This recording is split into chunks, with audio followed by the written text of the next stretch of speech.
बिस्मिल्लाहिर्रहमानिर्रहीम। बच्चों, हमने चैप्टर नंबर 13 कंप्लीट कर लिया था। सिर्फ हमारा आखिरी हिस्सा उसमें से बाकी है और आखिरी जो हिस्सा है दैट इज़ एक्सरसाइज न्यूमेरिकल्स हैं। और एक्सरसाइज न्यूमेरिकल्स के अंदर पहला न्यूमेरिकल बहुत important short point of view से है जी। पहला न्यूमेरिकल है how many electrons pass through an electric bulb in 1 minute. एक इलेक्ट्रिक बल्ब को हमने सर्किट में कनेक्ट कर रखा है, न्यूमेरिकल नंबर 13.1 है। तो उस बल्ब के अंदर से हम करंट पास करवा रहे हैं 1 मिनट के लिए। इसका मतलब टाइम कितना है? 1 minute, and 1 minute means 60 seconds. Next, if the 300 milliampere current passes, 300 milliampere का मतलब 300 milliampere और मिली 10 raised power minus 3, तो 300 milliampere का मतलब 3 into 10 raised power minus 3 ampere. So current will be equal to 0.3 amperes. Current is passing through it. तो हमने find क्या करना है जी? How many electrons will pass. Required हमसे है जी number of electrons. So required is equals to number of electrons is equals to question mark. So next चीज़ हम इसमें करें तो हम सोल्यूशन में सबसे पहले लिखते हैं फॉर्मूला। सोल्यूशन के अंदर फॉर्मूला लिखें तो फॉर्मूला है I is equals to Q over T। Q means total number of charges. So हम इस टोटल नंबर ऑफ चार्जेस को कुछ यूँ लिख देंगे, अमाउंट ऑफ चार्ज को Q is equal to NE, जैसा हमने फर्स्ट एग्जांपल में किया, ओवर टाइम, क्योंकि n times of number of electrons is equals to total charge. So time T that is T, यहाँ से n के लिए फॉर्मूला लिखें तो n के लिए फॉर्मूला होगा I into T over E। T को मल्टीप्लाई कर दिया, E को डिवाइड कर दिया। So N is equals to I is equals to 0.3 multiply by T की वैल्यू हमें गिवन है 60 over number of electrons E charge of one electron 1.6 10 raised power minus 19 coulomb. So if we multiply 60 into 3, that is 6 3s are 18, so 18 divided by 1.6 10 raised power minus 19, 1.6 10 raised power minus 19, so 18 divided by 1.6 10 raised power minus 19, तो हमारे पास answer आता है n is equals to 1.125 10 raised power 20। और चूंकि ये एक तादाद है, एक स्ट्रेंथ है, सो हम इसके साथ किसी किस्म का कोई यूनिट मेंशन नहीं करते। नेक्स्ट मूव करते हैं जी हमारा numerical number 2। A charge of 90 coulomb passes through a wire for in 1 hour and 15 minutes। What is the current in the wire. हमने फाइंड करके बताना है करंट वायर में कितना है। So numerical number 13.2।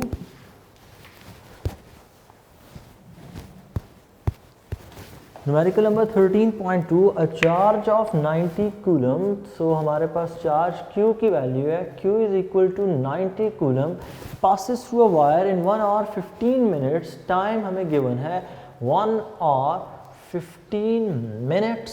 सो 1 hour 15 minutes को अगर कन्वर्ट करें तो ये टोटल हो जाएंगे 60 minutes plus 15 minutes, so it will be equal to 75 minutes।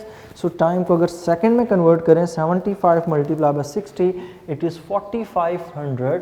So time will be equal to 4500 4500। So 4500 seconds। So next चीज़ हमने फाइंड करनी है, find the amount of current. Required है हमसे amount of current in milliampere I think. So current की value हमने find करनी है, तो current will be equal to Q over T। I is equals to Q over T। Values put करें, I is equals to Q की value है 90, time की value है 4500। So I will be equals to, cancellation करें, 0 cancel, 9 5 sir 45, सो 50, सो हमने इन दोनों को cancel out किया, 0 0 से कैंसिल, 9 4 50 से कैंसिल, इट विल बी 1/50। 1/50 को हम लिखें तो हम कुछ यूँ लिख सकते हैं 0.02 एम्पेयर। अब चूँकि आंसर रिक्वायर्ड है मिली एम्पेयर में, so we have to find it 0.02, इसको हम यूँ लिख लेते हैं 2 × 10⁻⁻² एम्पेयर। 10 से मल्टीप्लाई 10 से डिवाइड कर लेते हैं, सो अगर 10 से मल्टीप्लाई करें तो इट विल बी 20। 10 से मल्टीप्लाई किया और 10 से डिवाइड करना है तो मैंने पावर को -3 लिख लिया। सो 20 × 10⁻³ from here we can say that I is equals to 20 milli ampere. Simple, क्योंकि 10⁻³ मिली के इक्वल होता है। इस स्टेप के आगे फिर देख लें, 10 से मल्टीप्लाई किया 20 लिख दिया, 10 से डिवाइड किया 10⁻1 बढ़ गई -3 हो गई, और तो टोटल हो गया I is equal to 20 milli ampere. ये हमारा न्यूमेरिकल नंबर 2। न्यूमेरिकल नंबर 3 एक डायग्राम के ऊपर कंसिस्ट करता है, so it is not easy to solve it. बहरहाल हम इसे फिर भी कोशिश पूरी करेंगे करने की। तो सबसे पहले हम उसके लिए डायग्राम ड्रॉ करते हैं। डायग्राम ड्रॉ करें 13.3। तो डायग्राम असल में एक सर्किट दिया थोड़ा कॉम्प्लेक्स किस्म का, उसी सर्किट के अंदर सीरीज़ कॉम्बिनेशन भी है, उसी सर्किट के अंदर पैरेलल कॉम्बिनेशन भी है। यही वजह है कि इस न्यूमेरिकल को थोड़ा सा डिफ़िकल्ट कंसिडर किया जाता है नहीं। और अगर हम इस सर्किट को ड्रॉ करें तो ये सर्किट कुछ यूँ है कि यहाँ पर हमने इस सर्किट के अंदर 2 रेजिस्टेंसेस लगा रखी हैं, 2 के पैरेलल हैं, और इसी के सामने भी एक रेजिस्टेंस लगा रखी है जो कि इसके साथ सीरीज़ कॉम्बिनेशन में है। So this resistance is in series combination. Next चीज़, यहाँ से आगे हमने एक और रेजिस्टर लगा रखा है, कुछ यूँ है, और इसको हमने यहाँ से कनेक्ट कर रखा है बैटरी के साथ। So here comes a battery, और यूँ सर्किट हो जाता है कंप्लीट। बिल्कुल यहाँ पर इस हिस्से को आपने यहाँ से इस पार्ट को इधर ज्वाइन कर दिया। सो आपने बैटरी के पॉजिटिव टर्मिनल और नेगेटिव टर्मिनल ड्रॉ करने रह गए। सो यहाँ पर हम ड्रॉ कर देते हैं बैटरी का पॉजिटिव टर्मिनल, यहाँ पर बैटरी का negative. So current will flow from positive terminal to negative. यहाँ से आगे 2 पाथ्स होंगे करंट के पास फ्लो करने के, यहाँ पर फिर एक, और यहाँ से होता हुआ करंट वापस बैटरी के लोअर टर्मिनल तक पहुँचेगा जी। अब इस हिस्से के अंदर जो हमसे चीज़ें रिक्वायर की गई हैं, find the equivalent resistance of the circuit. Circuit की टोटल रेजिस्टेंस बताएं कितनी है, जबकि सर्किट के अंदर टोटल 3 रेजिस्टर्स हैं। एक रेजिस्टर R1 है, दूसरा रेजिस्टर R2 है, थर्ड रेजिस्टर R3 है, और इन तीनों की वैल्यूज़ हमें गिवन है। R1 is 6 ohm, R2 is also 6 ohm, R3 is equals to 3 ohm। तो ये तीनों वैल्यूज़ हमें गिवन हैं। नेक्स्ट हमें जो चीज़ गिवन है वो है जी बैटरी का potential, and that is 6 volt. Battery के साथ यहाँ पर पोटेंशियल मेंशन्ड है जी 6 वोल्ट। नेक्स्ट चीज़ हमने जो फाइंड करनी है वो हमने फाइंड करनी है, नेक्स्ट चीज़ यहाँ पर जो हम फाइंड करेंगे that will B I1 I2। हमने यहाँ पर इधर से फाइंड करना है I1 is equal to question mark, यहाँ से हमने फाइंड करना है I2 is equal to question mark, और नेक्स्ट चीज़ जो हमने फाइंड करनी है वो यहाँ पर I3 की वैल्यू फाइंड करनी है। ठीक है, ये जो मेंशन सारे के सारे हैं ना, ये किस तरह से लिखे, find the equivalent resistance of the circuit, मतलब इन तीनों की टोटल रेजिस्टेंस कितनी होगी वो बतानी। नेक्स्ट हमने जो चीज़ बतानी है the total current drawn from the source, के सोर्स में से हम कितना करंट ड्रॉ कर रहे हैं I, और हमने साथ बताना है the current through each resistor. तीनों रेजिस्टर्स में से I1 I2 और I3 की वैल्यू हमने बतानी होगी कि वो कितनी होगी। सो अगर हम स्टार्ट करें अपना न्यूमेरिकल, तो न्यूमेरिकल के स्टार्ट में सबसे पहले तो हम डाटा लिखेंगे V will be equal to 6 volts. Next चीज़ हमें जो गिवन है that is R1 that is equal to 6 ohm, R2 हमें गिवन है 6 ओम, R3 हमें गिवन है 3 ohm, R3 is equals to 3 ohm. Next चीज़ हमें जो गिवन है वो गिवन नहीं बल्कि आप रिक्वायर्ड में मूव करें, तो रिक्वायर्ड में हमसे जो चीज़ें पूछी गई हैं वो है जी the total current drawn from the circuit I, next चीज़ हमसे पूछी गई है the current through each resistor I1, I2 and I3 is equals to question mark. So सबसे पहले हम तो फाइंड करते हैं जी इक्विवेलेंट रेजिस्टर, और अगर हम इक्विवेलेंस रेजिस्टेंस भी फाइंड करनी है, सॉरी वो मैं लिखना भूल गया, equivalence resistance R E is equals to question mark. तो इक्विवेलेंस रेजिस्टेंस किसकी इक्वल होगी, याद रखिएगा ये दोनों पैरेलल में लगे और ये किस तरह लगा है, सीरीज़ में। सो इक्विवेलेंट रेजिस्टेंस फाइंड करने के लिए पहले हम इन दोनों की रेजिस्टेंस फाइंड करते हैं टोटल कितनी। सो अगर इन दोनों पर हम यूज़ करें तो हम इन दोनों के लिए लिखेंगे 1/r, इसको मैं सिंपल r कह देता हूँ, is equal to 1/r1 plus 1/r2।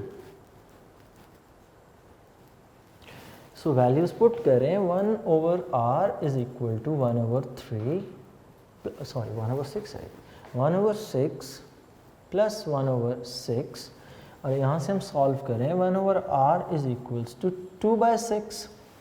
Inverse करके लिखें क्योंकि हमने r फाइंड करना है। So r will be equal to 3 ohms।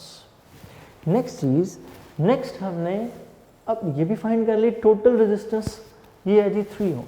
अब हम इस सर्किट को यूँ ड्रॉ कर लेते हैं अपनी आसानी के लिए कि ये हमारे पास रेजिस्टर R आ गई। रेजिस्टर R क्या चीज़ है, it is the combination of R1 plus R2, साथ हमारे पास आगे आ गई रेजिस्टेंस R3। ये मैंने उसी सर्किट को सिंपल कर लिया, पॉजिटिव टर्मिनल, नेगेटिव टर्मिनल, और यूँ हम इनको ज्वाइन कर देते हैं बैटरी के नेगेटिव टर्मिनल्स के साथ। अब इस सर्किट के अंदर जब मैं इक्विवेलेंस रेजिस्टेंस निकालूंगा it should be equal to R plus R3। क्यों ऐसा लिखा, हमने डिवीजन में क्यों नहीं लिखा, क्योंकि अब की बार ये एक सीरीज सर्किट के तौर पर डील हो रहा है। इन दोनों का कम्बिनेशन पैरेलल था, लेकिन जब आपने इन दोनों का कंबाइंड इफेक्ट कैलकुलेट कर लिया वो R है, और R और R3 में रिलेशन कौन सा है, series, the only one path for the flow of current. So if we put the values RE will be equal to R की वैल्यू हमने 3 पुट की, प्लस R3 हमें 3 ही गिवन है। So the equivalence resistance should be equal to 6 ohms। So इस circuit की जो equivalence resistance है दैट इज 6 ohm। नेक्स्ट हम आ जाते हैं कि ये सर्किट के अंदर टोटल करंट कितना ड्रॉ होगा, I। सो अगर टोटल करंट की बात करें, so total current will be equal to the total potential divided by total resistance, I is equals to V over RE। ठीक है, total current is equals to total voltage divide by total resistance. Voltage हमें given है 6, RE की value हमने अभी calculate की, RE कितना था 6। अगर RE को यहाँ पर 6 पुट करें so current will be equal to 1 ampere. So current होगा जी 1 एम्पेयर। इसका मतलब बैटरी के इस टर्मिनल से करंट फ्लो करता है 1 एम्पेयर, यहाँ तक 1 एम्पेयर, आगे 2 पाथ हो गए, दोनों पास में एक जैसी रेजिस्टेंस है, तो जितना करंट इधर जाएगा उतना ही करंट यहाँ पे जाएगा। तो 1 एम्पेयर के कितने हिस्से हो जाएंगे, 2 हिस्से हो जाएंगे। तो 1 एम्पेयर के 2 बराबर हिस्से करें तो कितने कितने का हिस्सा होगा, 0.5 एंड 0.5, मतलब I1 भी 0.5 होगा, I2 भी 0.5 होगा। लेकिन इस तरीक़ेकार को पता नहीं क्यों अच्छा नहीं समझा जाता कि आप अपने कॉन्सेप्ट से उसको सॉल्व करें, तो हम उसको फिर भी सॉल्व करके देते हैं कि ये कैसे सॉल्व होगा। सॉल्व करने के लिए क्या है, हम इस रेजिस्टेंस, टोटल रेजिस्टेंस का सहारा लेते हैं। अब हम इस रेजिस्टेंस की बात कर लेते हैं पहले कि इस कंडीशन में टोटल पोटेंशियल का ड्रॉप कितना आता है। तो अगर टोटल पोटेंशियल का ड्रॉप निकालें यहाँ पर तो it should be equal to V is equals to IR। जब V डैश में लिख रहा हूँ the potential drop against R1 and R2 because what is R is R1 plus R2, इन दोनों का कम्बिनेशन हमने R निकाला था। तो हम यूँ कह सकते हैं V dash will be equal to I की वैल्यू है 1, R रजिस्टर की वैल्यू थी टोटल 3, तो total potential drop V dash will be equal to 3। मतलब इन दोनों रजिस्टर्स का अपना अपना जो पोटेंशियल डिफरेंस है अपना, ठीक है, दैट इज 3 वोल्ट, आपस का नहीं कह रहा, सिर्फ अपना अपना अलग अलग।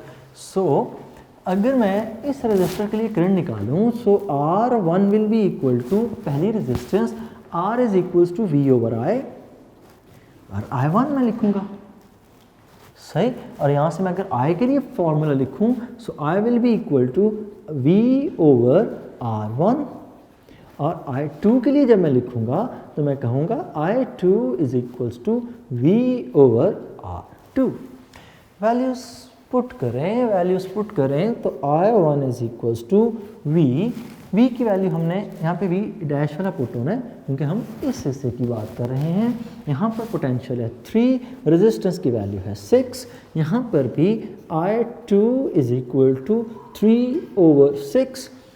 यहाँ पर सॉल्व करें तो I1 will be equal to 0.5 ampere, यहाँ पर भी I2 will be equal to 0.5 ampere. पहले हमने बात की थी कॉन्सेप्ट की, अब हमने सॉल्व करके दे दिया कि I1 और I2 का आंसर 0.5 होंगे एम्पेयर आता है। नेक्स्ट चीज़, ये I1 भी फाइंड हो गया, I भी फाइंड हो चुका है, I2 भी रह गया, ये I3 के लिए हम किरचॉफ का रूल यूज़ कर सकते हैं। किरचॉफ का रूल ये बात स्टेट करता है कि current flowing towards a point is equal to the current flowing away from that point. यहाँ से जो करंट जा रहा है इस पॉइंट तक दैट इज I1 I2, यहाँ से जो करंट आ रहा है दैट इज I1, और यहाँ से आगे जो जा रहा है that is I3। So I1 plus I2 is equal to I3. The current flowing towards the point is equal to current flowing away from that point. So I3 के लिए फॉर्मूला हम कुछ यूँ लिखेंगे, I3 will be equal to I1 plus I2। मैंने ऐसा क्यों लिखा? Current flowing towards a point, ये हमारा पॉइंट, जो करंट इधर कौन सा जा रहा है I1, यहाँ से कौन सा जा रहा है I2, it will be equal to current flowing away from that point, जितना उससे आगे मूव कर रहा है। So I3 will be equal to I1 की वैल्यू है 0.5 प्लस I2 की वैल्यू कितनी है, दैट इज ऑल्सो 0.5। तो आंसर कितना आ रहा है, that will be equal to 1 ampere. तो भाई 1 एम्पेयर आना ही है, उसकी वजह यह है कि 1 एम्पेयर इसलिए आएगा क्योंकि सर्किट में जो बैटरी करंट से ड्रॉ हो रहा है वो 1 एम्पेयर है। सर्किट सीरीज कॉम्बिनेशन का इस पॉइंट पर, जब सीरीज कॉम्बिनेशन का है, करंट के पास कोई और रास्ता है कोई नहीं, तो इसका मतलब क्या होगा, करंट कितना होगा, दैट विल बी 1 एम्पेयर। सो ये हमारा न्यूमेरिकल नंबर था 3। नेक्स्ट हम मूव करते हैं अपने न्यूमेरिकल नंबर 4 की जानिब। तो बात जो इसने समझने किया वो ये कि कीप योर कॉन्सेप्ट्स अलाइव, हमेशा उन्हें ज़िंदा रखें। अगर आपके कॉन्सेप्ट्स कंप्लीट नहीं हैं तो न्यूमेरिकल आपसे सॉल्व होने वाले नहीं। ख़ास तौर पे सर्किट डायग्राम्स और फिज़िकल ऑप्टिक्स, ये इन दोनों को सॉल्व करना विदाउट कॉन्सेप्ट नामुमकिन है। डायग्राम्स बनती हैं और डायग्राम्स तभी सॉल्व हो पाती हैं जब आपके पास कॉन्सेप्ट्स हों। सो we move towards numerical number 13.4. So this numerical states a rectangular bar of iron 2 centimeter by 2 centimeter। जब भी ये बाय का वर्ड आ रहा है ना, इसका मतलब हो रहा है मल्टीप्लाई। तो एक rectangular bar 2 centimetre by 2 centimetre है, दो लेंथ्स मल्टीप्लाई हो जाएं तो that is equal to area 2 centimetre by 2 centimeter. So area is equals to 4 centimeter square. Area will be equal to 4 into 10 raised power minus 4 meter square. Next चीज़ इसमें है जी, in a cross section and 40 centimeter long, length is equals to 40 centimeter, which is equal to 0.4 meter. Calculate its resistance। आपसे पूछा जो गया है, you have to find its resistance R is equals to question mark if its resistivity is of the iron is resistivity rho is 11 into 10 raised power minus 8। resistivity is 11 into 10 raised power minus 8 Om metre. कुछ parameters given है, इन parameters के against आप लोगों ने find करके बताना है कि इस आयरन वायर की रेजिस्टेंस कितनी है। सो रेजिस्टेंस का फॉर्मूला है R is equals to rho L over A। So R is equals to rho L over A, और हम वैल्यूज पुट करें R will be equal to rho की value हमें गिवन है 11 into 10 raised power minus 8 into length of the conductor is 0.4 divided by area A, and area A is 4 into 10 raised power minus 4. Next is simplification. So if we move towards the simplification, we can write it as 11 into 10 raised power minus 8 plus 4 multiply by 0.1, 4.4 पे divide कर दिया मैंने. So R is equal to 11 into 10 raised power minus 4 10 raised power minus 1. ये 0.1 का मतलब होता है 10 raised power minus 1. इन दोनों को सॉल्व किया 10 raised power minus 4. Next is R will be equal to 11 into 10 raised power minus 5 unit ohm. और अगर मैं चाहूँ तो इस आंसर को यूँ लिख सकता हूँ R is equal to 1.1 10 raised power minus 4 unit ohm. आप चाहें तो ये आंसर यूँ भी लिख सकते हैं 0.0001 ओहम. अब जो आंसर इनमें से आपको ठीक लगता है वो आप लिख लीजिएगा, क्योंकि मुझे ये आदत नहीं है कि मैं नोट से या बुक से इन आंसर्स को याद रखूं. ये आंसर्स याद रखने नामुमकिन होते हैं, ठीक है ना. तो आप सारे पॉसिबल आंसर लिख दें, ये भी लिख दें, क्योंकि बुक पे उसने साइंटिफिक नोटेशन इसकी प्रॉपर नहीं लिखी. It should be equal to 1.1 10 और माइनस 7. सो जब आप ये भी लिख दें, ये भी लिख दें, ये आंसर भी लिख दें, सारे ठीक है. कोई भी आंसर इसमें से हम गलत कंसिडर नहीं करते. सो नेक्स्ट मूव करें. नेक्स्ट हमारा न्यूमेरिकल है, न्यूमेरिकल नंबर 13.5.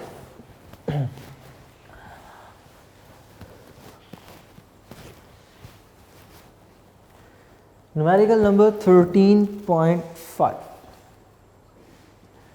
सो सबसे पहले है जी डाटा. डाटा में मूव करें. The resistance of an iron wire at 0 degrees Celsius is 10 raised power 4 ohm. R naught is equals to 10 raised power 4 ohm. 1 into 10 raised power 4 है, so there is no need to write 1. What is the resistance at 500 degrees Celsius? RT is equals to question mark. और इसके लिए जो temperature given है that is 500 degree Celsius.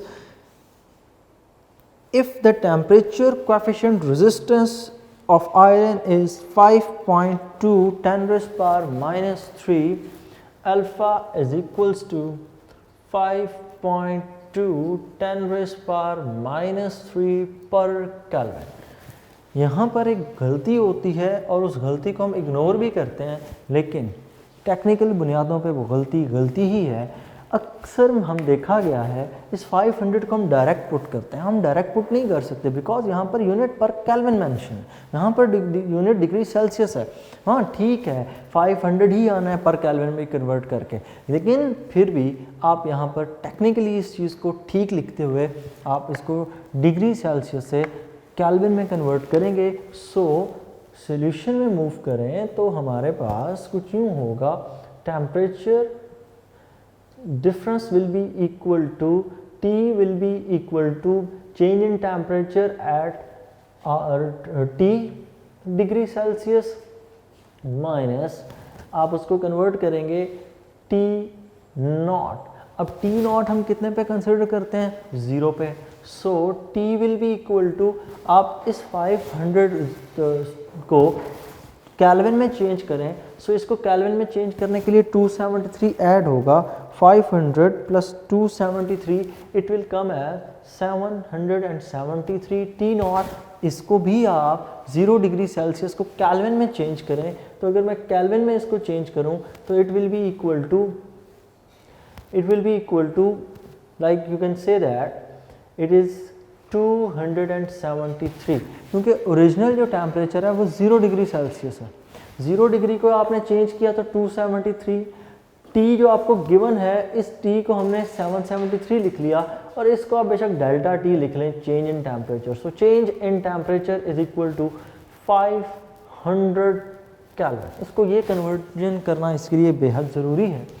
Next हम यहाँ पर formula put करें तो हमने फॉर्मूला पढ़ा था alpha is equals to R T minus R nought over R nought T.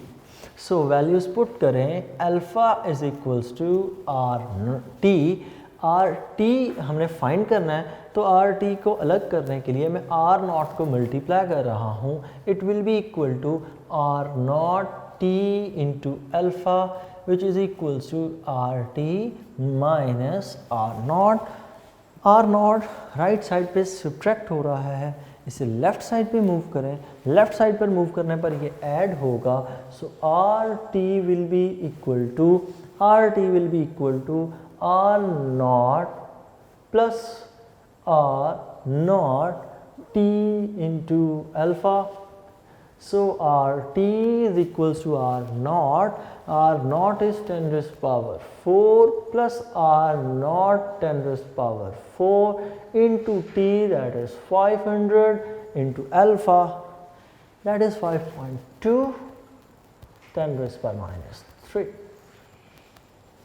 So यहाँ से अगर हम कैलकुलेट करें तो हमारा आंसर कुछ यूँ होगा, RT will be equal to 10 raised power 4, it will be equal to 10,000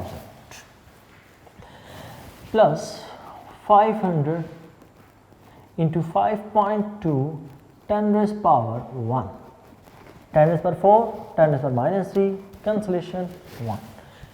next चीज़, इस 10 को मल्टीप्लाई कर दें, R T is equals to 10,000 plus 500 multiply by 52. So 500 multiply by 52. So answer comes as 26,000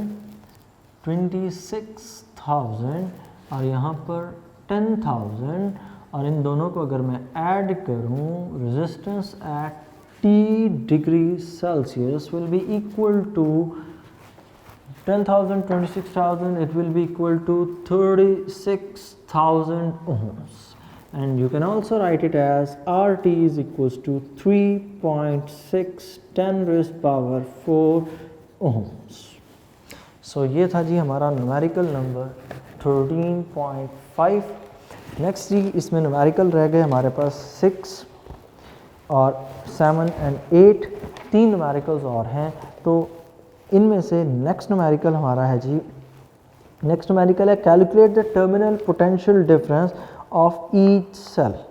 आपने टर्मिनल पोटेंशियल डिफरेंस फाइंड करना है हर cell का, और इसके साथ उन्होंने डायग्राम बनाई है और हमें ये diagram as it is draw करनी पड़ेगी। हम उसी तरह किरचॉफ के रूल अप्लाई करेंगे और रूल अप्लाई करने के बाद हम उसको सॉल्व करेंगे।